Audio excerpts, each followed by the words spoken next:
Welcome traders, hope everyone's doing well and managing to survive in the markets. I wanted to do a video today mainly around why do traders self-destruct. As it's a common theme, everyone seems to have a couple of winning weeks or winning months and then they typically seem to fall by the wayside. Okay, so the main things we're going to cover today, and we're going to deep dive into a load of different reasons as to why this can happen and ultimately how you can look to fix this.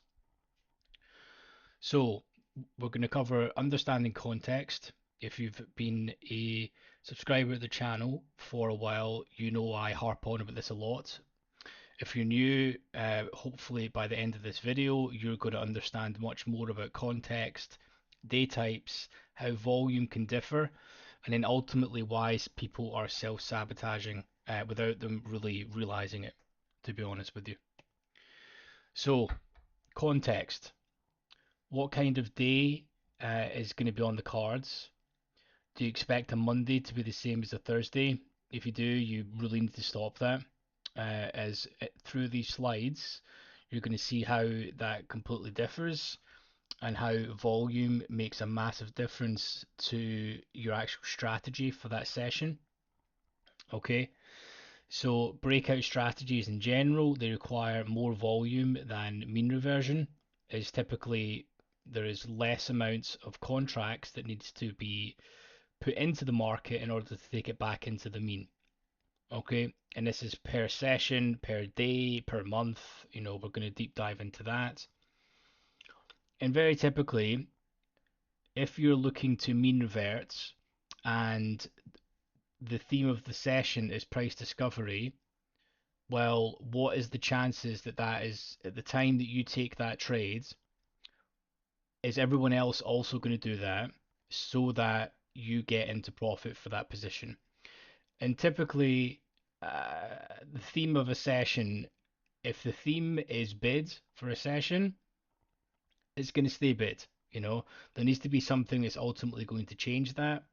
Okay, and the day type and the context is going to give you the clues as to when that's going to happen. Okay, so we're going to cover this further on in the slides, but really, before you get into your position, you need to be thinking, is the market cancelling orders? Is delta following price? What is happening so far? So you need to almost build the jigsaw and puzzle together so that you understand what is actually trying to happen. What is the order book trying to tell you, and what are people trying to actually do in the market? Okay. So there's another thing that people seem to forget is that, has the market already repriced for the session? So have we been in balance and then ultimately went and broke out of balance? And have we done that in a quick manner? Because typically if the market has to reprice due to news, it shouldn't be returning back there, especially if it's a data point and people have had to cut or add bets into hikes or cuts. The market should not be returning back to that point for that specific session. So you need to bear that in mind. Okay. But overall, if you're not putting all this together and understanding how each day type can factor into that specific strategy for that session, you're kind of, you're backing the wrong horse, to be honest with you. Okay. So I feel like I'm stating the obvious a lot of the time here, but sometimes you guys need to hear this again and again, right? This is a balanced day. Okay, the market has really, opened and started pretty much where it began. The market's been up and down, taken orders, chopped people up, and really finished with no gain or no loss. Okay. Now, believe it or not, this is a Monday. Okay. Now, if you've been trading for many years, this is the type of day that you should be expecting on a Monday. Why? Because there is not that much volume on a Monday, and typically there's no data that comes out on a Monday. Okay. And you need volume and typically large amounts of size to sustain breakouts. Because if there's not any volume, then it's much easier. The most the most probable outcome is just for it to revert back into the most traded price for that day, or the point of control or high volume node. Okay, so when it comes to your actual trading as well, if you're taking breakouts on these specific day types, and very, very typically people would come down here, the market's had, the first hour or so, then it comes down to C period, people sell the breakout, gets, rammed back in their face, it then comes up, they basically buy the high, thinking we're going to press, takes back in their face, there's then two losing trades. Or if you continually bang the drum all day, and then ultimately you end up having a huge losing day, when typically a Monday is statistically a mean reversion day. Okay? When there is less volume of a day, the mean reversion is always the preferred method. Algorithms are trading that, so you should be as well. Okay? Now, when we get into trend days, which you're going to see in the next slide, it just completely differs. The action is completely different, and typically that's because there has been news that's come out that has ultimately changed the status quo for that session. The market quickly has to reprice, and then it goes in one direction. You've then got price discovery, and ultimately there's more volume in those days. Okay, so we look at this as an example. This is basically went down for the session to start. News is most likely then came out on a Thursday, and then in essence we have then went bid for the rest of the session. Okay, and the reason being is breakouts are more sustained and are more probable in these days is just because there is more volume. I mean, it's not rocket science. Okay, but I feel that this needs to be said here. We're having an overall and holistic approach to the market before you actually deep down, before you actually jump into the DOM. You need to understand the full context for that session. Because really, if you can read the DOM, that's great. If you're only taking one and two ticks. But this understanding where the market is going and what is actually trying to be achieved on that session is going to keep you out of bad trades and stop you being stubborn. Okay? Now, when the market is in price discovery, the most probable play then is that you can take your breakout trades. Okay? For the number of reasons I've just listed. Okay, so you need to make sure there's sustained volume, you've got enough people there that is looking to bang and fire and actually take positions, which is a completely different outlook in the market when it's a Thursday versus a Monday. Okay, now when we go into this here, where you've got pre and post CPI volume, so very typically when the market is a couple of days or the day prior to CPI, not as many people are going to be firing because they don't want to upset the status quo because there's huge amounts of volume that's going to be coming in on CPI day and T plus one of CPI. T plus or T minus just means from the actual trading day. Okay. So again, this factors into the strategies that you should be taking. Now on CPI days and T plus one of CPI, breakout trades are more than likely going to be favored or work better than the days leading up to CPI, just simply because there's more volume. And this is not limited to just CPI. We're talking about the large tier one data points that come out that ultimately the market will have to reprice for. NFP would be another one. Okay. So you need to take this into consideration for the news that's coming out. You shouldn't just be rocking up every day, trading the same strategy and expecting it just to work every day. That just doesn't work like that. Okay, but you'd be surprised. That is ultimately how the majority of traders work, and then they wonder why they're losing.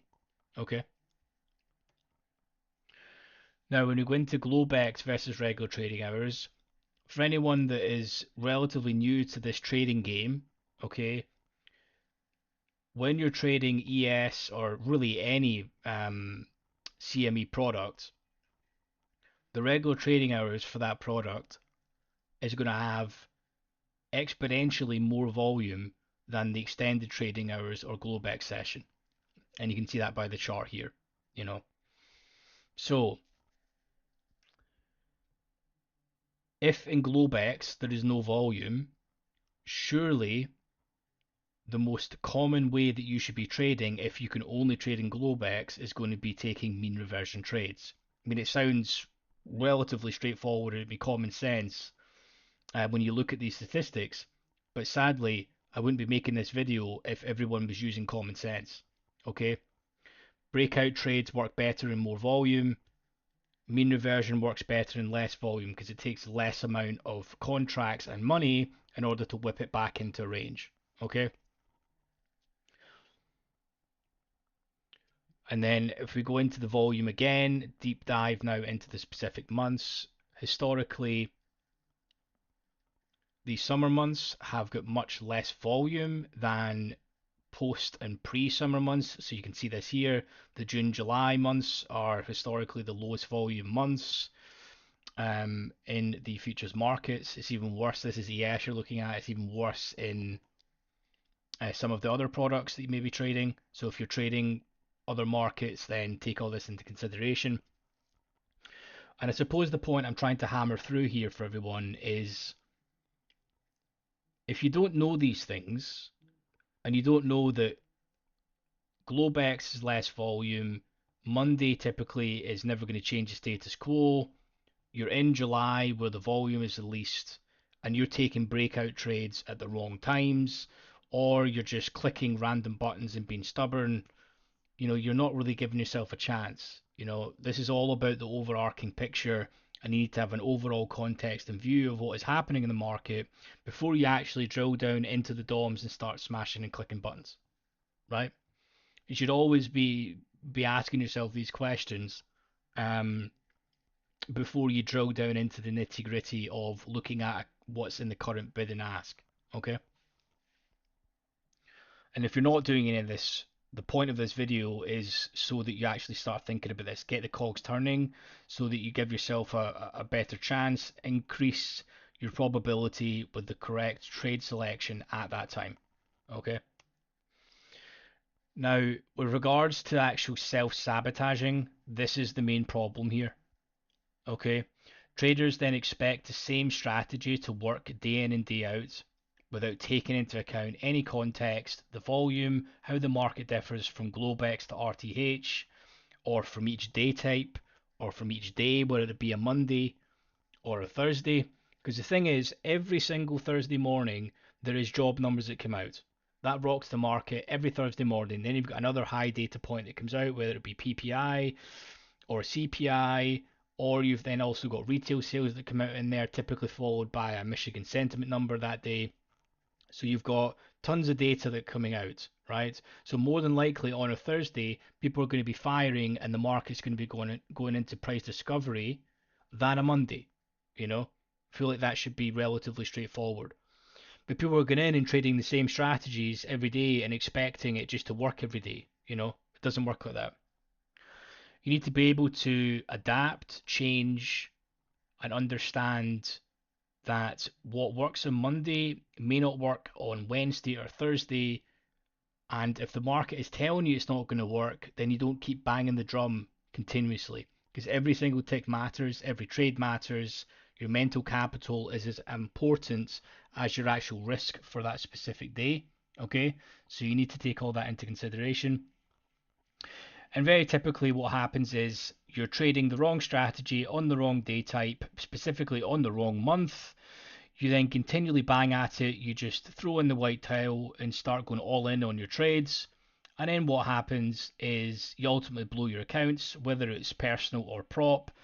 You then do the classic, oh, none of this works, I'm a loser, I hate trading. You then go and look into YouTube where you find out some other specific strategy, then you're back in the bandwagon and you do this classic continual boom and bust setup that everyone does. You waste years and years of trading doing this shit, okay? So please stop. Give yourself the correct framework and setup so that you at least give yourself a chance, control your risk, and continually push forward. Okay? Because if you've not got this in place, then you better believe there is other people that will, that ultimately are working on this better, that are running through the journal and the statistics, and you need to give yourself a fighting chance. Okay? Because very typically there was probably nothing wrong with the strategy that you were using. It just doesn't perform well on that specific day or in that context for that session. And the one thing as well is that it's a skill set to be able to realize that the context for this session is not suitable for my current strategy. I'm not going to trade. Or if you lose three losing trades in a row, then you're done for the day. Because when things are working and things are firing and you've won three trades, that's the way it should be. Clearly, the difference there is the market is telling you that your strategy is not working. But sadly, people have this complete um, impulse to want to be right all the time. You don't need to be right all the time to make a living from trading. That's the thing, you know? So this is an overarching approach here that people need to start taking into consideration, that they just lose all track. They end up undoing tons of work in the space of a couple of sessions just because they're being too stubborn. Now, I would suggest that if you wanted to drill down deep into more granular detail here, you can check out the Delta video that actually will tell you in a detailed level of what is actually happening in the book. And what I mean by that is, the bidder offer starting to absorb, is price following Delta, what ultimately is happening in that session.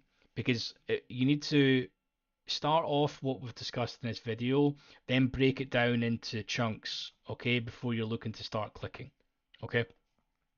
So I hope everyone enjoys this. This one's been relatively straightforward.